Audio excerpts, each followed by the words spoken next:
And thank you, Uneb.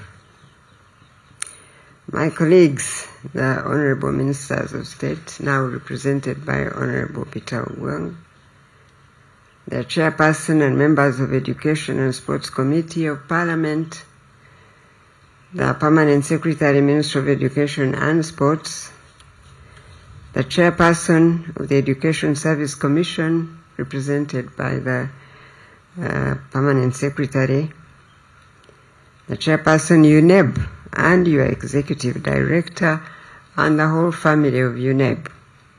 Distinguished ladies and gentlemen, good afternoon to you all. We congregate here this afternoon, yet again, in recognition of the milestone attained by the 140,080 learners who sat for the Uganda Advanced Certificate of Education examinations from the 11th of November 2024 to the 6th December 2024. As you all may know, today's release of results marks the third and last set of end-of-cycle results that Uneb diligently administers annually. On behalf of the government, I want to appreciate Uneb for this work that they do, more so in 2024, when we had to administer the Pioneer UCE examinations under the revised lower secondary curriculum, as well as winding up on the end-of-cycle examinations for UCE under the old curriculum, and then POE also. In my mother tongue, there is a saying that in Runyankore it says, Otamkweitse atmuikarre tugende, meaning that the spectator in a wrestling match always tells the wrestler, please put down this man or woman, your opponent, quickly, so that we can go and attend to other issues.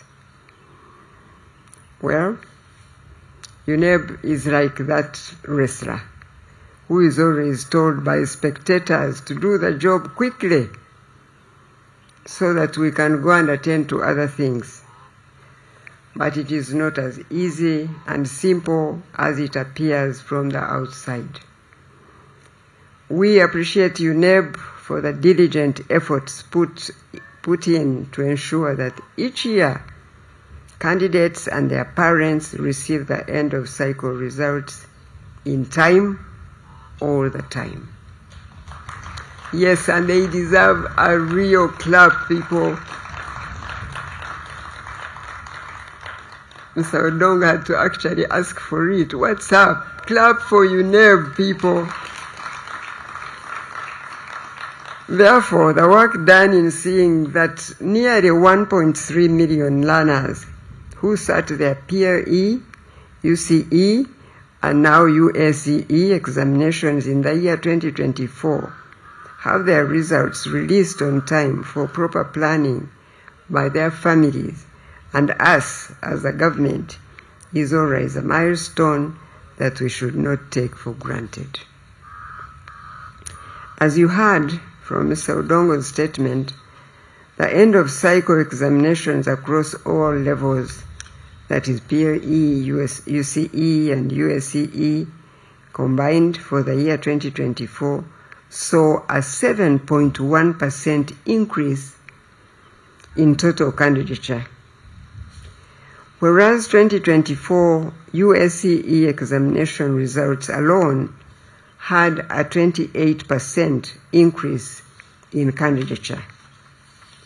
As Uneb often does for all of us, these end-of-cycle results provide a quick reflection of the health of the basic and secondary education system in our country. Therefore, it is important that the various levels of government, as well as the education system, and other stakeholders in the education sector interest themselves whenever these end-of-cycle results are being released. When we allow ourselves to see the release of these results as another annual routine, we miss a salient message that is being communicated to us about not only the performance of our children, but the health of the education system too. For example, there is need to take interest in what has led to the significant increase of the 28% in Uace candidature for year 2024 compared with previous years. As I have often said, good things do not just happen. Good works always bring forth good fruit. It is only a matter of time. The fact that we may not be able to explain right away why we are seeing good results today does not mean that the good results just come about by a stroke of chance. Often, there is intentional work that has been done by government over the years in the background. However, such good works take time to bear fruit, and by the time the fruit comes, people have even forgotten what was done way back, therefore failing to associate what was done then with the good results they see now. So it is important that this nearly 30% increment in the 2024 Uace candidature is scientifically and logically explained to enable the government to know the good efforts that need to be made better, while at the same time doing away with investments that are of little to no value in secondary education. Relatedly, I have taken note of the observation that the learners amongst the 2024 Uace cohort who studied sciences and mathematics continue to increase year in, year out. This is a desirable trend, as you heard Mr. Dong say. That is good for a science-driven socio-economic transformation as a country.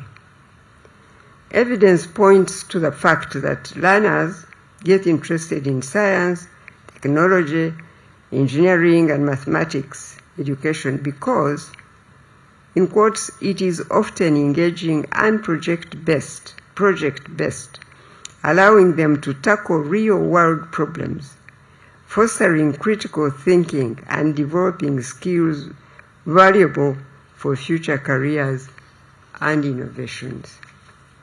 Our children now know and are quite involved. So that's why we see this trend that is coming up and continuing. Nonetheless, we still recognize that there is still room for improvement in learner performance, in sciences and mathematics. Best practices in STEM education point us to the fact that the way sciences and mathematics are taught needs to change. This change starts with the teacher changing his or her attitude toward STEM and how it ought to be taught. In the recently released 2024 UCE examination results, you also saw how the performance in science subjects was generally good.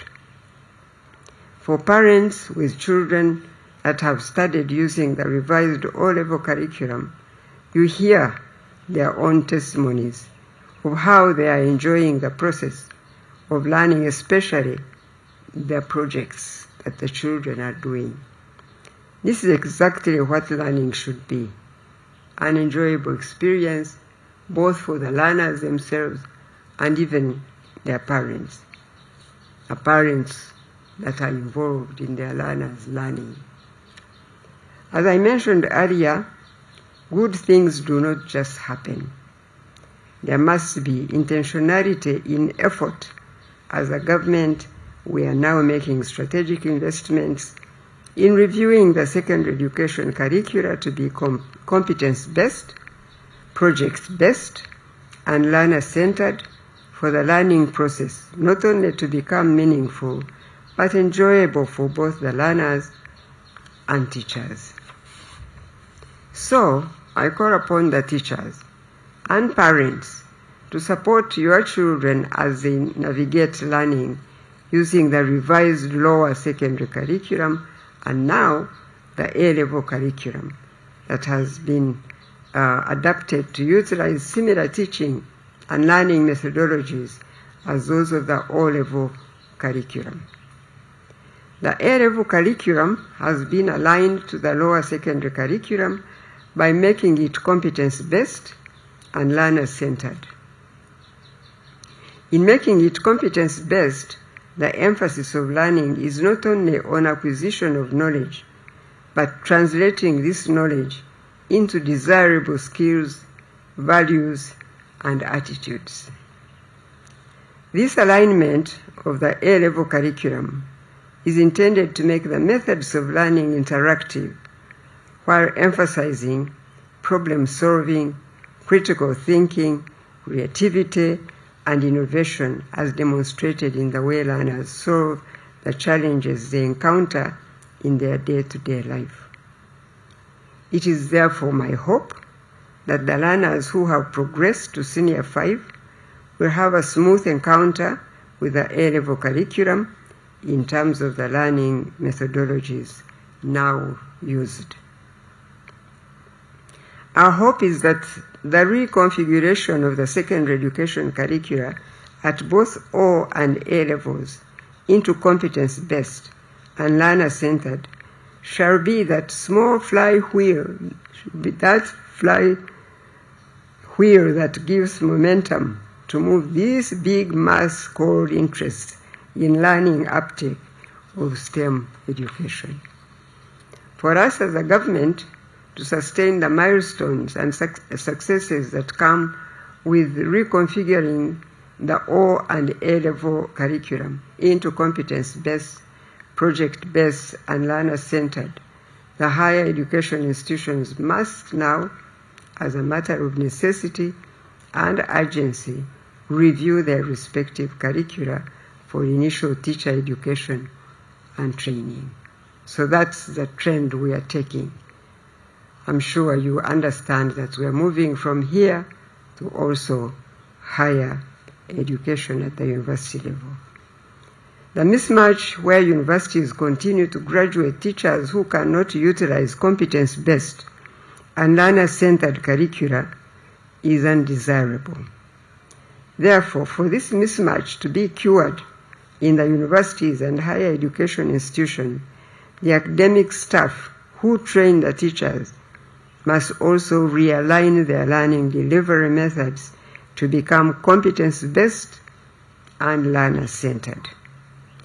You have heard the executive director of Uneb say that the 2024 Uace examination revealed that learners struggled with relating the concepts they are learning in sciences with what happens in the students' everyday life.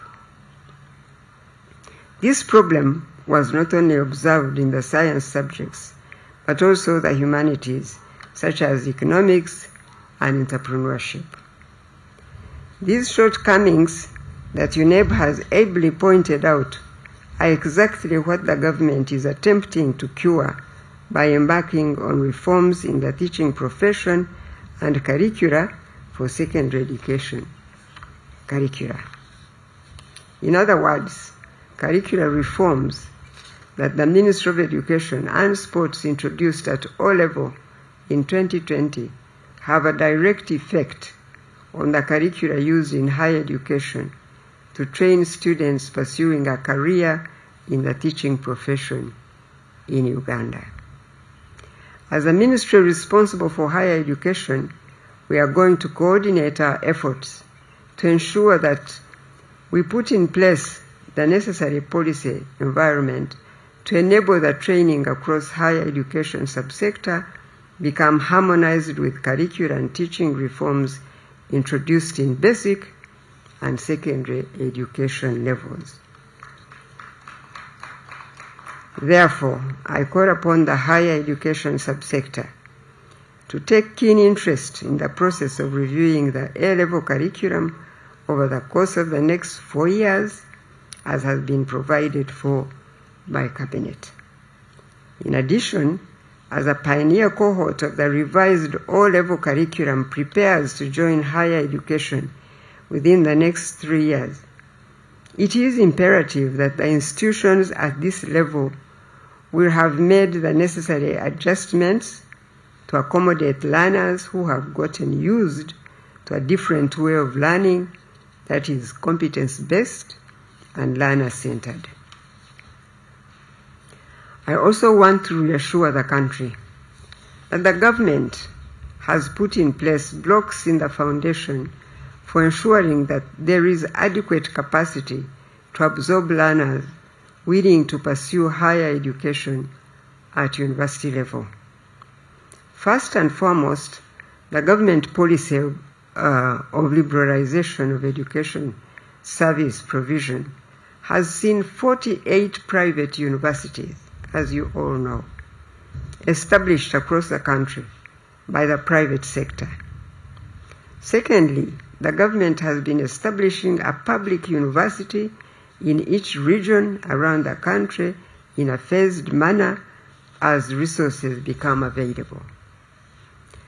As of today, 10 public universities are already operational. Mountains of the Moon University in the Rwenzori region, Soroti University in Teso region, Busitema University in Bukedi region, Gulu University in Acholi region, Lira University in Lango region, Muni University in West Nile, Kabale University in Kigezi region, Mbarara University of Science and Technology in Ankole region, Chambogo and Makerere universities in the Buganda region. A public university for Busoga region is in advanced stages of establishment. Recently, the stakeholders from Bunyoro also identified land in Buhimba district where the campus for a public university in Bunyoro region will be located. And the government has allocated Uganda shillings 15 billion to commence construction this financial year for Bunyoro University. So, the current stock of 58 public and private universities in the country have the capacity to absorb the number of learners who wish to transition from A-level into higher education. On the other hand, we are cognizant of the fact that some learners may not be interested in pursuing the academic career path of higher education. The government has 15 technical colleges that can absorb persons interested in the TVET career path after Senior 6. From those interested in applying for government sponsorship for programs offered at all public universities and other tertiary institutions, including the technical colleges for the academic year, the application window was open from 4th November 2024 to 20th January 2025 by the Public Universities Admissions Board, PUJAB, for the 2025-26 academic year. Hopefully, you took advantage and applied. The TVET path also has a decentralized application modality that runs outside the PUJAB process. The date for decentralized application shall be communicated to the public by the Ministry of Education and Sports for the April-May window. Let me also take this opportunity to thank Makerere University as the host of the PUJAB Secretariat for taking the PUJAB application process online, starting with 2025-2026 academic year applications. This is commendable. It is use of ICTs in delivering an enhanced learner experience while assessing education services in an efficient manner. Perhaps before I conclude my remarks today, please allow me to say something about the results of the recently released 2024 UCE examinations, especially for learners under the revised O-level curriculum. I know that the grading system is confusing, as you heard Mr. Udong say, to many, and the public continues to ask questions. As you have heard, Uneb is going to come up with awareness engagements to increase the public's understanding of how the grading system works under the revised lower secondary curriculum. I have also been informed by the NCDC that working together with Uneb, they are yet to finalize the development of an assessment framework to guide the assessment process for the aligned A-level curriculum. When this process is completed, the public shall be sensitized about that also. With that, I congratulate candidates of the 2024 UACE examinations upon the achievement. My plea to you is to keep yourselves safe and healthy so that you become all that your Creator, the Almighty God, put you here on earth to achieve. I thank the parents, the guardians, the teachers, and all the others who have supported the candidates through this cycle. As I communicated at the release of the 2024 UCE examination results, schools have the individual responsibility to always maintain confidentiality and privacy of the learners' results. Once again, I thank Uneb for a job well done. I thank all those who support Uneb in various ways to make the entire 2024 examination season a successful one. It is now my singular honor and pleasure to release the 2024 UACE examination results for public use, and I thank you.